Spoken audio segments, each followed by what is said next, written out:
Hi. I have a complicated relationship with Christmas. So when Pastor Deborah asked if I would share about a seasonal song that's meaningful to me, I couldn't think of one. To tell the truth, I think I kind of hate all of them. And I kind of dread the whole holiday season. Its music, its stress, its contradictions. I still find the stories mysterious and beautiful, but as I've gotten older and maybe a bit cynical, I'm not sure I know what they mean anymore. And every year, it seems to take longer for me to get into this Christmas spirit, whatever that is. But I remember a time when the holidays felt miraculous, like Gail's first Christmas. My wife Gail grew up Jewish and had never celebrated Christmas before the first Christmas we spent together in our apartment in Brookline, Massachusetts. On Christmas Eve, I found a tree abandoned at the end of a day on a Christmas tree lot, deemed too small and ragged to sell, and brought it home to our tiny living room. Gail decorated it with a string of beads that she found somewhere and a heart-shaped medallion. And as we opened the presents that had arrived in a box from Santa, cleverly disguised as my mother, I watched Gail's face light up in wonder as she unwrapped a pair of gloves, socks, soap, a toothbrush, a towel set, and other essentials, exclaiming, "How did your mom know I needed these?" Santa always knows. The truth was, we were living on minimum wage in Boston. We needed everything. And as we unwrapped each gift, we hung the ribbons and the bows on the tree, making it oddly beautiful. And I remember the year when we put our kids to bed on Christmas Eve and stayed up late into the night decorating the living room, filling the stockings the kids had hung on the fireplace, gathering all the presents we'd hidden away and arranging them under the tree, a proper 7-foot decorated tree now, and turning off the room lights, allowing the Christmas tree lights to bathe the room in a colorful, otherworldly glow. Then we went to bed. It seemed I had barely fallen asleep when our 4-year-old Daniel rushed into our room and jumped on the bed shouting, "He came! He came! Santa really did come!" People sometimes ask how our marriage has been able to survive since we are from different religions. This question has always puzzled me, as it simply was never an issue. As far as I could tell, at the heart of them, our faiths weren't really very much different. And the stories and traditions blended seamlessly. Every year, we would put up the Christmas tree and light the Hanukkah candles and exchange gifts and spin the dreidel and eat latkes. And every year we added ornaments to our collection, each with its own story. And every year we would tell the stories as we hung the ornaments on the tree. And on Christmas Eve, we would read the Christmas story and sing carols. But somewhere along the way, the voices of children asking, "Can we sing the Noel song?" turned into,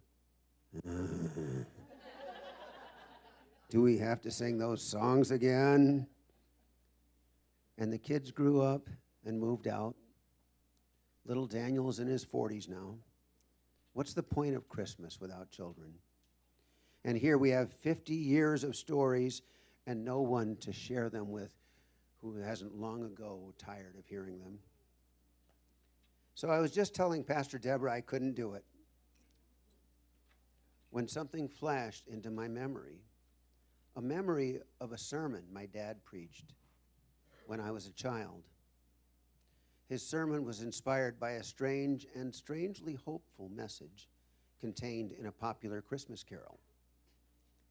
The message is this, that the angels, you remember the ones in Luke's gospel who appeared in the sky over a hillside near Bethlehem and sang to shepherds about peace on earth and goodwill to all humankind. The angels are still singing. Reverend Edmund Sears was, as my dad often reminded me, a Unitarian minister, even though you will find his song in the United Methodist hymnal as well.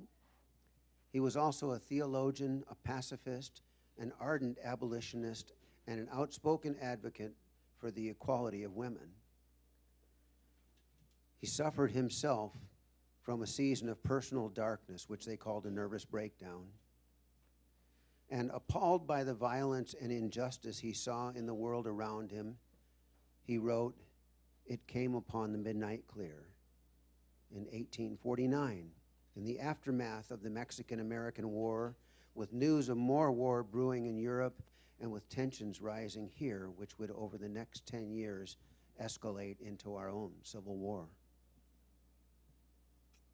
His original lyrics included a verse I rarely hear and I had completely forgotten about until I stumbled onto it yesterday. In this verse, he seems to ask, where is this peace on earth? But with the woes of sin and strife, the world has suffered long. Beneath the angel strain have rolled 2,000 years of wrong. And man at war with man hears not the love song which they bring. Oh, hush the noise, ye men of strife, and hear the angels sing. My dad preached about it 100 years later during the turbulent 60s against the backdrop of war in Vietnam, assassinations here in our own country, unrest on our college campuses, police violence, racial violence, guns, bombs, hate speech. How can we hear anything in all this noise? But I hear my dad saying, if only we would lay down our guns, stop the bombing, stop the shouting and the fighting, and get quiet for a moment and listen, we could hear that the angels are still singing. Against the mighty cacophony of the world's dysfunction, they still have the audacity to sing of peace, goodwill, and hope. And while I'm trying to do my part to promote peace on earth, maybe I also need to turn down the noise in my head and allow myself to hear the voice of my own heart. And you, beneath life's crushing load, whose forms are bending low, who toil along the climbing way with steps painful and slow, look now, for glad and golden hours come swiftly on the wing. Oh, rest beside the weary road and hear the angels sing. May we hear the angels sing. There are two songs that I remember most vividly from like 3rd and 4th grade. And one I love, and one I was terrified by. They are God Rest Ye Merry Gentlemen and Rudolph the Red-Nosed Reindeer, so you can guess which is which. God Rest Ye Merry Gentlemen is the one I love, obviously. We learned it in 4-H Christmas caroling, and I became obsessed with it quickly. We went from the manor to the Masonic home, and I made my mom sing it with me in the car all the way, in between every place we went. She did not remember that after I said that at 9 o'clock, but she was fine with it.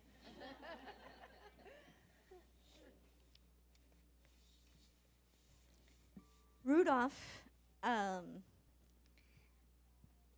I felt was a little bit terrifying, mostly because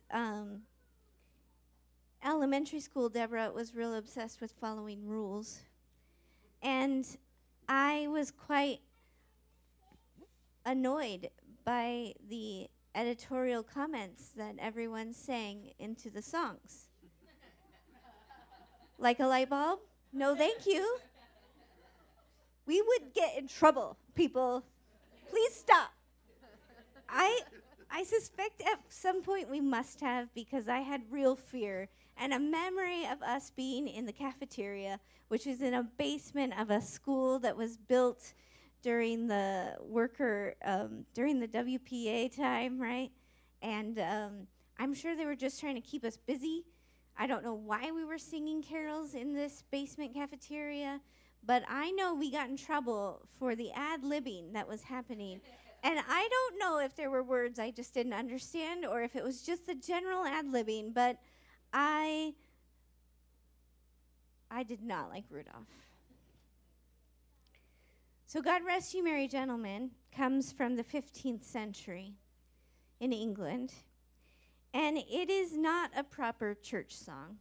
There is no proper church cleric who taught all of the peasants to sing this upbeat song in their language. Proper church songs at that time were in Latin, and they were downers, if you will.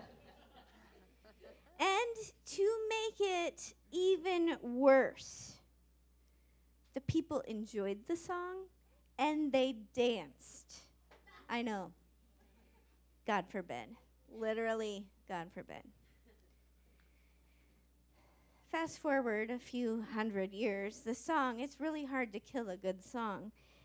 And even Queen Victoria likes it, and so as she brings in her era, the song finally makes it into the hymnals.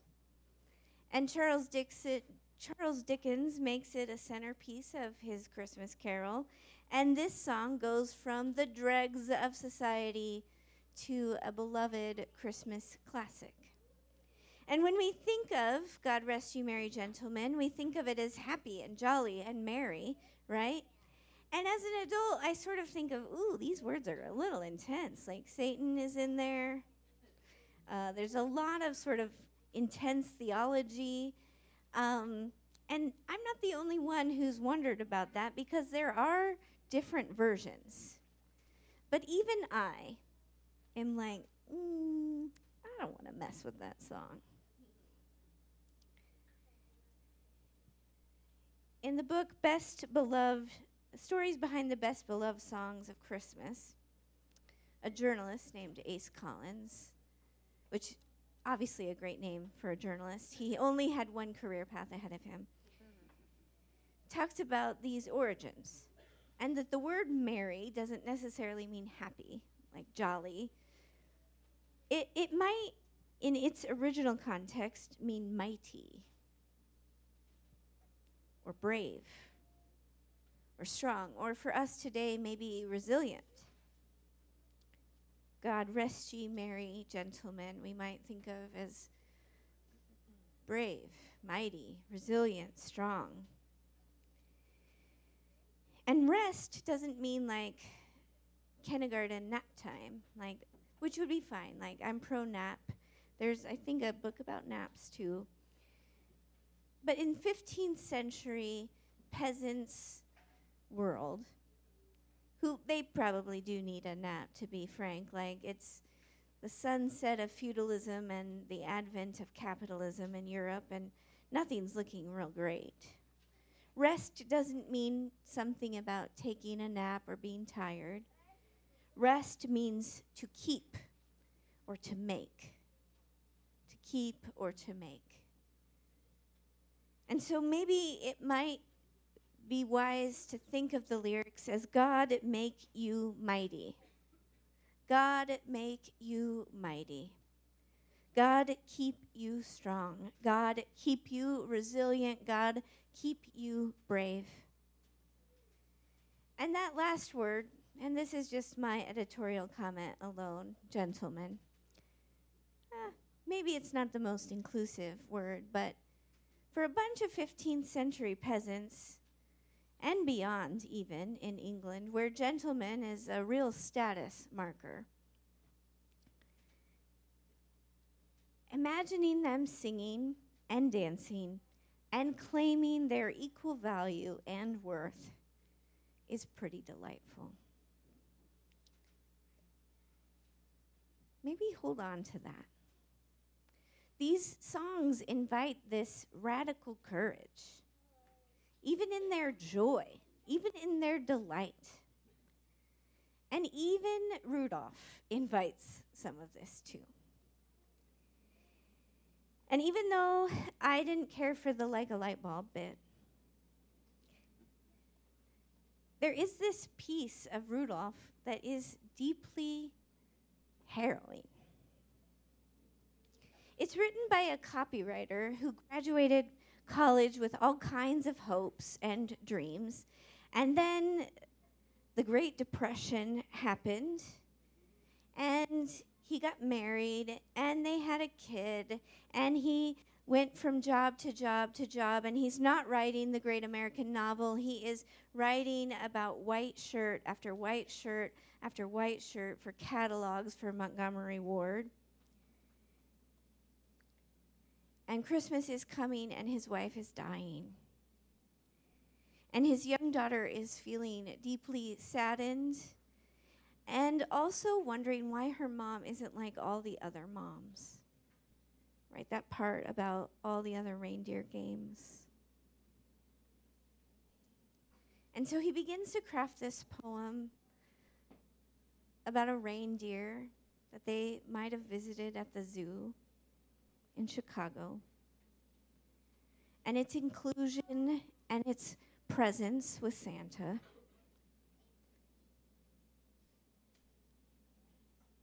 And in the end, despite all of his debt and despite all of his grief and despite all of his loss, this poem becomes beautiful and beloved, and he takes it to work, and this is part work and part personal, and he turns it in, and Montgomery Ward makes it into a beloved children's classic poem, right? It becomes their gift for the year. He shares it at the Christmas party. And then what I think is actually the real miracle of Rudolph the Red-Nosed Reindeer is that at some point in the later 30s, as it's becoming something more than a book, the shareholders and the executives at Montgomery Ward decide to give Mr. May, the broke copywriter, back his copyright. They give him back his copyright, and this story becomes film, and it becomes cartoon, it becomes song, and it becomes toys, and he becomes a part of the Chicago Philanthropy Network. He remarries. He has a whole new life. And it is woven through with this courage of generosity from the leaders that are all around him. It's kind of this shining miracle in Montgomery Ward's story. These songs and this Christmas is all about this work of justice.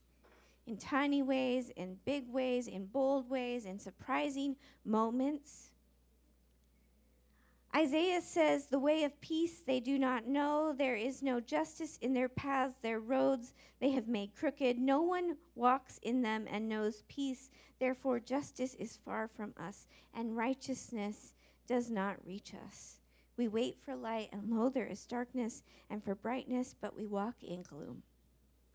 These songs don't fix anything. They don't fix anything quickly. They don't fix anything instantly. The English peasants had to work through all of their problems over and over and over, and yet they danced and they sang of something made new. May had to struggle with life and death and debt, and yet he wrote this poem of possibilities. These songs might be merry, and they call us into something more. And so how will we take them with us? How will we take this message and pull of Christmas into the everyday, into the fullness of what we might be and can be? May we have the courage. May it be so. Amen.